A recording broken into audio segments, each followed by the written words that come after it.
QPR are back in action at Loftus Road on Wednesday night with 21st place Southampton the next to make the trip to W12. So I caught up with Saints fan Martin Sanders to talk Will Still's sacking, a difficult start to the season and his score prediction. If you're new to Hoopsa, I cover all things QPR, so make sure you hit like and subscribe if you enjoyed the video, and let's get into it.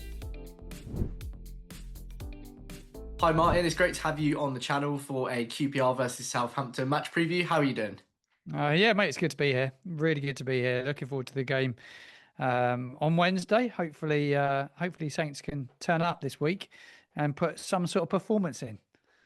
Yeah, absolutely. I mean, QPR fans will be dismayed to know that Will Still was sacked on Sunday, but I imagine Saints fans are very much relieved. What do you make of that announcement? Was now the right time to pull the trigger? How are you feeling? I think he would have probably got the game against QPR and the game against Sheffield Wednesday if the result had gone the right way at the weekend. I also feel it wasn't just the result.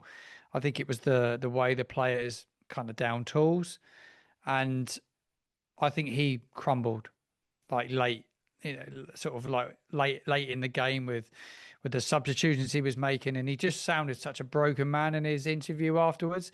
You knew he was a dead man walking, really, to be honest. And there's no doubt that the story that was surrounding a captain that had gone to the chairman and the owners about the coach, it was shared by an EFL podcast. I believe it was at our football club. And I think this has been on the cards for probably 4 weeks.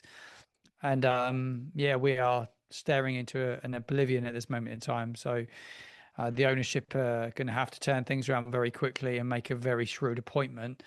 I'm not convinced they'll do that, but yeah, I feel for Will Still because I liked him a lot. I had a lot of time for him, a lot of respect for him.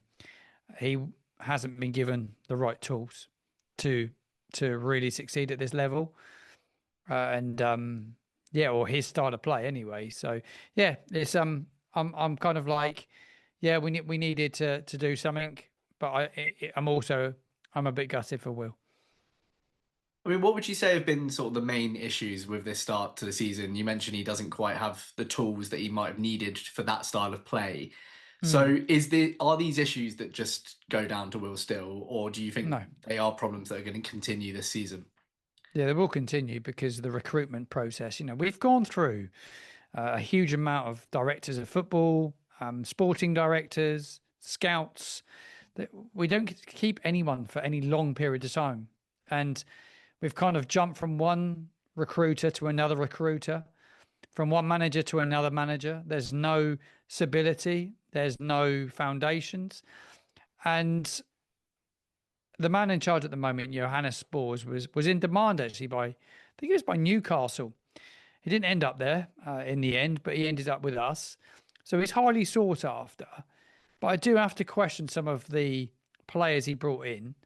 He was very much he recruited Will Still. He recruited him. It was his choice, and they worked together to build their championship squad. And it's just not been good enough. Like there's no, they've announced that Aurier Romeo is coming back, midfield warrior. He was a free agent. I've called for it all summer. You need a midfield warrior because there isn't enough leaders in the dressing room, but there isn't enough of a spine to the team. And you can't go cutting corners and not signing players that are going to lead you in difficult moments. You can't keep buying kids. And that's what we've done. We've bought a 21-year-old striker out the German Bundesliga, and he ain't good enough for this level at this moment in time. If the ownership have come out and said they want automatic promotion back to the Premier League, brilliant. But go and put your money where your mouth is, and go and get the right players. But they've bought some good players. I'm not saying that it's all been terrible. They bought fellows, Azaz. They're top championship players. But you got to mix it up, and they just haven't done that, and that's the biggest problem. Can this season be recovered from here? I mean, what could a good campaign look like from this point? Yeah, it can be recovered, definitely, because it's still early doors. You only played 13 games. I think there's, if you could go on a good run from Christmas, you'll get yourself in the playoffs if you can be consistent. I just think we're, at the moment, I just want to see us get enough results not to go down. That's how I feel at the moment. Because when it's broken and it's a bit rubbish, you could be staring down the barrel of relegation. So we need to get a grip quickly. We probably need a manager on the short term to the end of the season that could guide us, that's got championship experience, leadership qualities, to have a promotion push and try and get us in the mix. For me, a good season is to get, my, even now, like at this stage, my thoughts on minimum requirement is playoffs with the money that's been spent, parachute payment. And I think that's the clubs as well. That's why they've sacked the manager, because that's what they wanted, and they're nowhere near it. So yeah, it's going to be a bit of a punt till January, but we just need to get to January. Then hopefully, once you get to January, you can start filling some voids if you need to in the transfer market. So who's going to be in charge for Wednesday night's game, and who are the sort of early names being linked with the job on a permanent basis, or at least an interim basis till the end of the season? I don't think for 1 minute there'll be anybody in the door by the time we play you. I believe it'd probably be the weekend or after the international break. I think they'll probably leave it. Frank Lampard's a manager that they really want. Whether they can go and do that, I'm not convinced by that. The under 21 manager has taken temporary charge, so just for the time being. The under 21s actually have been really, really good at Saints. They've done a superb job. I don't know loads about him because he's only been in the club since the summer. The under 21 coach is Tonda Eckler. I don't know loads about him. He's just in charge on an interim basis, and he will be supported by Adam Lallana, who was a coach for Will Still. Yeah, they will hopefully try and do what they can to get us through the next, to the international break, I guess. I think that's probably what they do. So, which players have been sort of the silver linings of this season so far? Who should QPR be worried about on Wednesday night? And on the flip side, where do you think QPR can cause Southampton problems? When you ask about standout players, I'm struggling to give you a name because it's been that bad. Adam Armstrong is tops at this level and will score goals. When I look around the team, Shay Charles has been good, but he's out injured, so he's a big blow. In recent weeks, new signing Leo Senza plays off the left-hand side. He's brilliant. He's a really, really good player. He's the shining light probably at this moment in time. So Leo Senza, he's come in. He's played in Germany. He's a good player, Brazilian, flair, skill, pacey. He's a really good player. So for me, he would be the one to look out for sure. And on the flip side, where do you think QPR can cause problems? I think away from home, particularly, I've seen Southampton have had a bit of a bad defensive record. Balls in the box, balls in the box. Set play, balls in the box, counter attacks, letting Saints come on to you and break in. You look at what happened the weekend against Preston. Massive sucker punch at the end. Let Saints have the ball, and then when they needed to, boom, just turn and went and use pace on the break and power. You need a good, strong, physical centre forward, which you absolutely have. I did a watch along actually for your game against Oxford, and I think certainly the guy that plays up front for you, I can't think of his name now. Is it Frey? Farrell and Kone and Frey. Mickey Frey. Yeah, Frey's a handful. So someone like Frey, Kone to go in behind because he's got pace. I think they could cause Saints big problems. I really do. But we're fragile at this moment in time. We're a wounded animal. I think there's ever a time to play us. I think it's probably now for you. Play us now before we get a new manager in. I'm not convinced that the under 21 manager is going to have enough time with the players to turn it around. We play with a back five with wing backs, going behind the wing backs.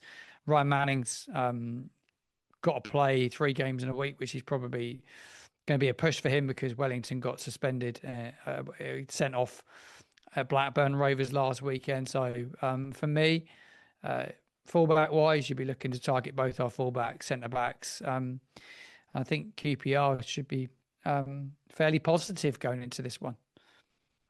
Well, Martin, I really appreciate you joining me for this preview. To round us off, Southampton's last trip to Loftus Road was a 1-0 win back in December 2023, courtesy of Taylor Harwood Bellis. Let's round off with your score prediction. I'm going to match it. I'm going to match it. I'm going to go with a 1-1 draw. I think it'd be a 1-1 draw. Do you know what? I'm going to go with the draw. I'm going to go with a 1-1 draw. I find it hard to see many goals in it. Would you take a point? We need a win. We really need a win, but I think it will be point shared. But I'm very much looking forward to it. Very much looking forward to it. Well, thank you again, Mine. I really appreciate it, and all the best for the rest of the season. You're welcome, mate. Thanks again to Mine for joining me for this one. Make sure you give him a follow via the link down in the description. So, with Will still at, this is a fixture that's now shaping up very differently than it initially looked with him in charge, which is a big shame given how desperately Rangers need a home win.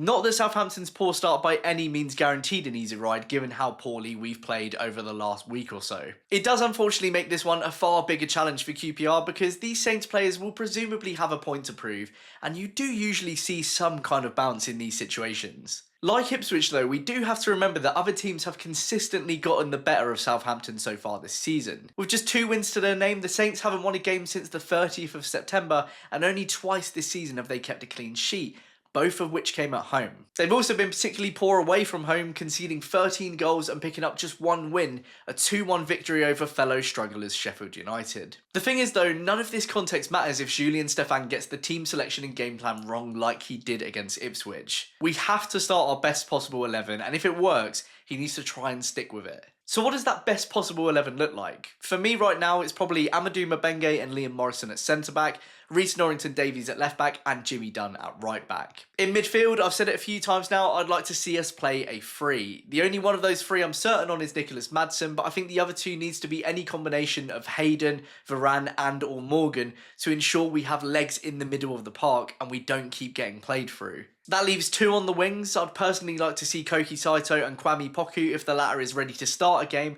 And up top, it means just 1 of either Richard Kone or Roman Burrell. Kone seems like he needs a rest to me, so I'd go with Burrell. Anyway, let's round off with a score prediction. Unfortunately, I just can't see past a post-manager bounce, and I think we've still got some issues to work out before things are really going to improve at home. So I'm also going to go for a 1-1 draw. How about you? What's your score prediction, and how do you think this one's going to play out? I'd love to hear from you, so let me know in the comments down below. Thank you so much for tuning in for this match preview. If you're new here and you've enjoyed it, please consider hitting like and subscribe. Thank you very much again, and I'll hopefully see you in the next one. Come on, you Wars.